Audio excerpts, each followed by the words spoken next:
The town of Rivington had always struck me as old. Not just in the sense of being a little behind the times. No, this town seemed to be steeped in history, its roots dug deep into the soil, like the trees that surrounded it.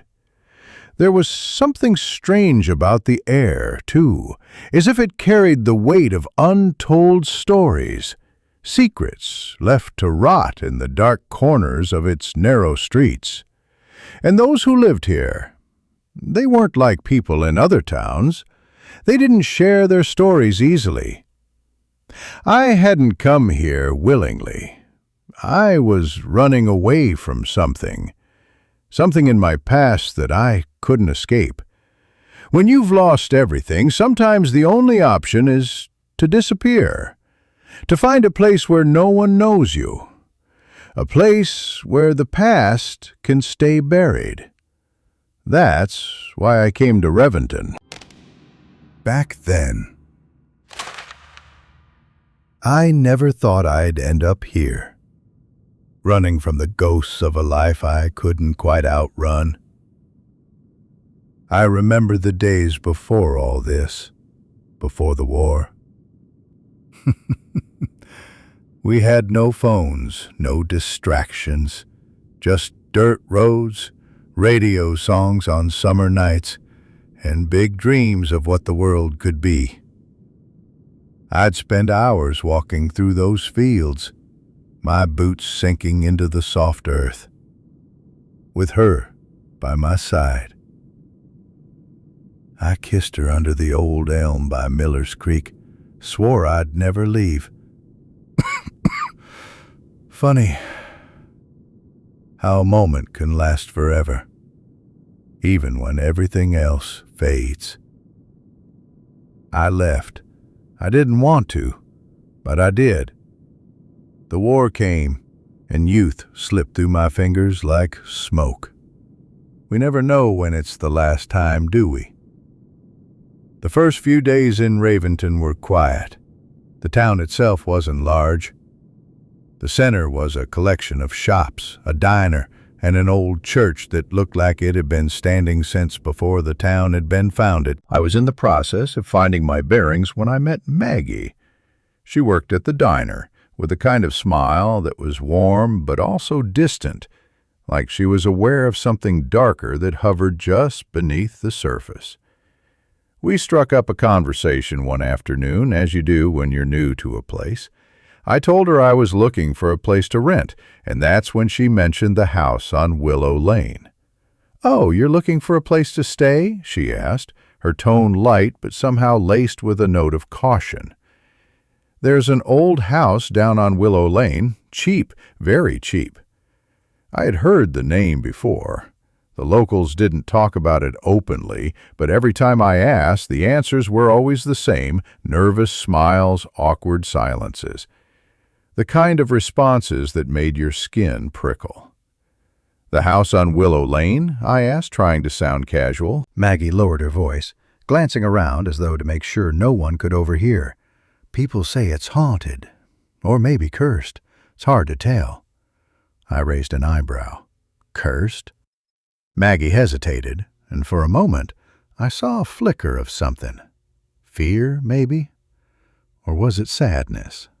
But she quickly hid it behind her usual calm demeanor. "It's not a great place to live," she continued, her voice quiet now.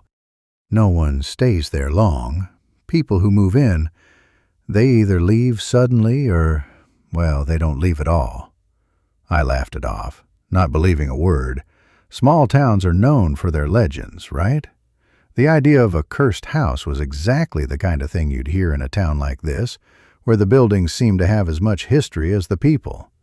People love to embellish. But something in Maggie's eyes stuck with me, a nagging feeling that wouldn't leave. The next day, against my better judgment, I decided to go check out the house. The rent was suspiciously low, and I was in no position to pass up a bargain. The drive to Willow Lane felt longer than it should have. The trees grew denser as I moved further from town.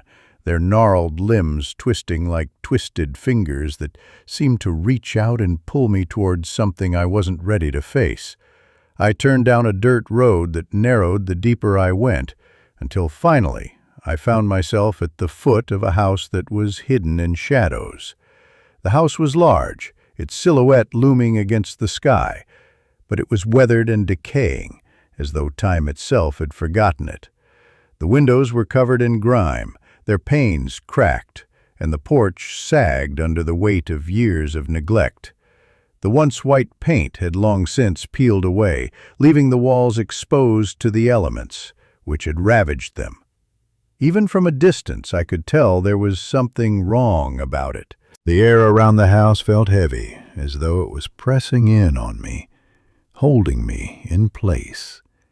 The yard was overrun with tall, unkempt grass, and the garden that had once flourished with flowers was now a patch of dead shrubs, their twisted stems reaching out like skeletal hands. I had this strange thought as I stood there. The house didn't just look old, it felt old.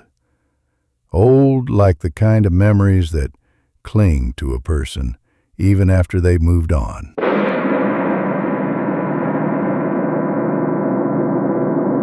Like something that shouldn't be touched, but you do anyway.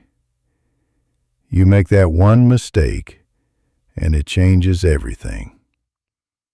I pulled up to the front of the house and got out of the car, but I hesitated before walking toward the door. I felt a sense of dread that I couldn't explain, an unease that settled deep in my bones. Mr. Pritchard was waiting for me when I reached the door.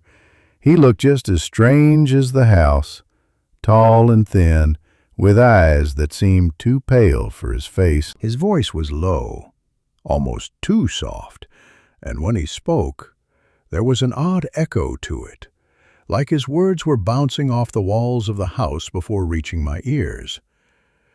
"I'm glad you decided to come by," he said with a strange smile, his lips stretching just enough to reveal yellowed teeth. "You'll find it quiet here, peaceful." He led me inside. The door creaked loudly as it opened, and the smell of mildew and old wood hit me instantly. The floorboards groaned under our feet as we walked through the hallway, the wallpaper peeling off in strips, revealing the faded plaster beneath.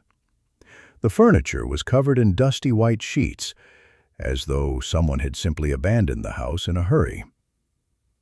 Mr. Pritchard spoke about the house's history, how it had been in his family for generations, passed down from his great-grandfather. But when I asked about the past tenants, his words became vague, and his gaze shifted uncomfortably.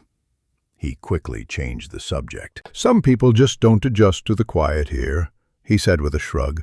"But I'm sure you'll be fine." I signed the lease on the spot, trying to ignore the uneasy feeling gnawing at me. It didn't make sense. I needed a place to stay, and this was too cheap to pass up. But the house was already starting to feel like a mistake. The first few nights in the house were relatively uneventful. The house seemed to be alive in its own way, the creaking floors, the groaning of the beams, as if the house was sighing with the weight of the years it had lived. But something felt off, like the house was aware of my presence. The air grew colder at night, and strange noises echoed from the walls, whispers almost imperceptible at first, but growing louder each night. It was on the third night that it began in earnest. I woke to the sound of something scratching at the door. It was slow at first, like a fingernail dragging across wood. But then it grew faster, more frantic, until it was a constant grinding noise. My heart pounded in my chest, and I froze in bed, staring at the door, too terrified to move. The sound stopped suddenly. Complete silence. I held my breath, listening for any sign of movement, but the house was still, the silence oppressive. And then, a voice. It was faint at first, just a murmur, as if someone were speaking to me from the other side of the room. My eyes darted around the dark, and the voice grew clearer. "Help us." I didn't understand at first. My mind tried to rationalize it. Maybe it was the wind or the house settling, but it didn't stop. It continued, repeating over and over, growing louder, more desperate. "Stay with us." My blood ran cold. I could feel my body becoming stiff, my muscles locking in place. I wanted to scream, to call out, but my voice wouldn't come. I don't know how long I lay there, paralyzed, before the door creaked open. The room was pitch dark, save for the pale light filtering through the window.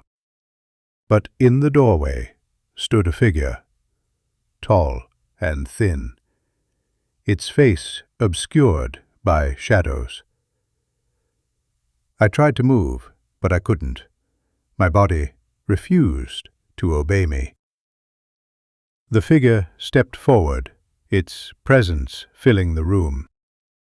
And it spoke again, its voice like nails on a chalk.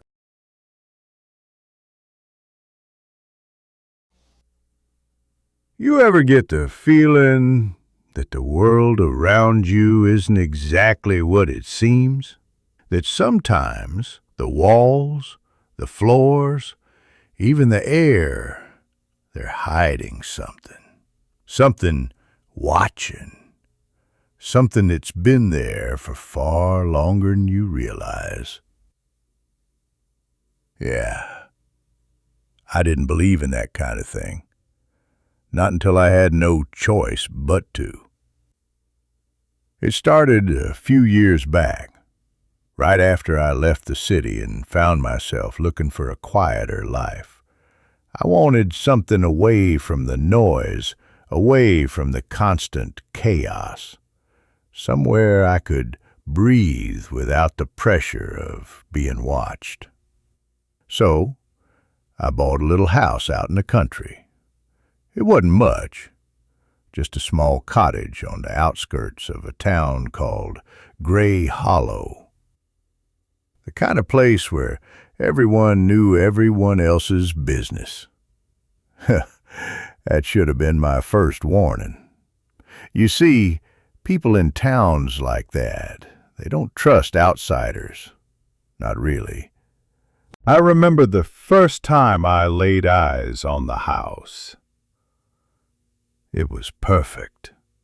A simple two-story structure with a red brick facade surrounded by tall, overgrown trees. There was a garden out front, the kind you could tell had once been cared for, though the weeds were starting to reclaim it. A quiet spot, peaceful. I thought it was everything I needed. But then, as I stepped inside, I felt it. A heaviness in the air, something thick and sticky that crawled down my spine, making my muscles tense. I told myself it was just the musty smell of an old house, the kind of thing you get when a place hasn't been lived in for a while. But deep down, I knew something was off. I should have listened. The house had been abandoned for years. The real estate agent, a woman who looked too thin, too pale, eyes darting around like she was afraid of something, said the place had been on the market forever. People just didn't want to buy it. Too many rumors, she said. I thought she was just trying to talk me into it. I didn't buy into rumors. Boy, was I wrong. I moved in on a quiet Thursday afternoon, unloading boxes and setting up my things. The house was simple, but it had charm. The hardwood floors creaked in that way that made you feel like the place was alive, and the kitchen had that warm, old-fashioned feel to it, with wooden beams across the ceiling and a stone fireplace. But when night came, well, that's when everything changed. On the first night, I couldn't sleep.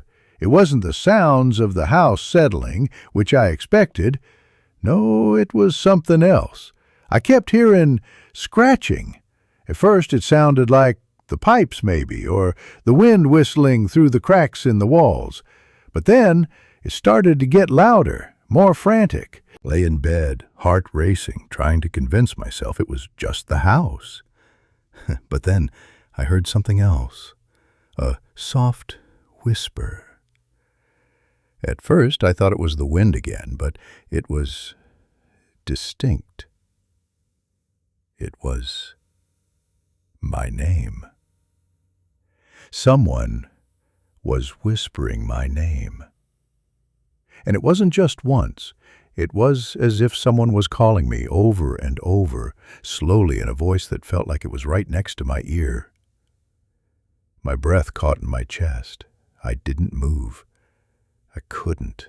I was frozen in place, my mind trying to make sense of what I was hearing, trying to convince myself it wasn't real. But then it came again. Matthew.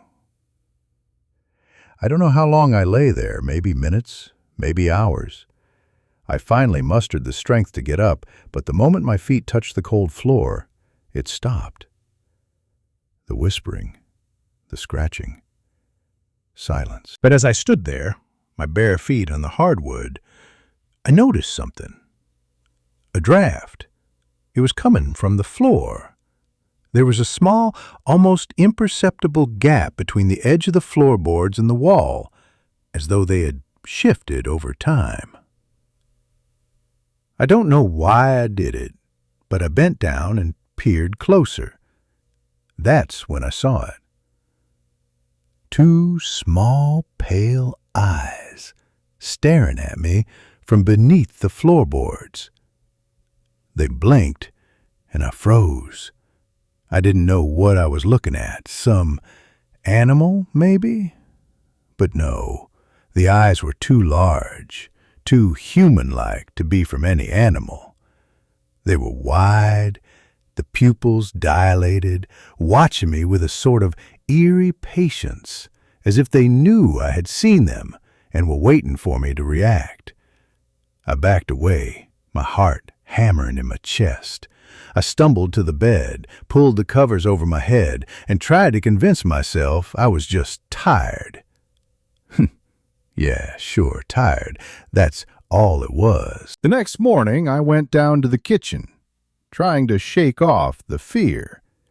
But when I opened the cabinet, I found something strange. A note, handwritten in a scrawl that looked almost desperate. It read, "Don't trust the eyes. They never blink." I can't describe the chill that ran through me when I read that. I didn't know whether to laugh or scream. I didn't tell anyone about it. I just tossed the note aside and tried to move on. But it felt like something was pulling at me, like the house was watching, waiting for me to figure it out. Over the next few weeks, things didn't improve. The whispers continued, though not every night. Sometimes I'd hear them when I was in the garden, or when I was alone in the bathroom. It was never the same voice, but it was always calling my name. Sometimes I'd hear the scratching. Other times it was as if someone was moving around in the walls. And there were the dreams.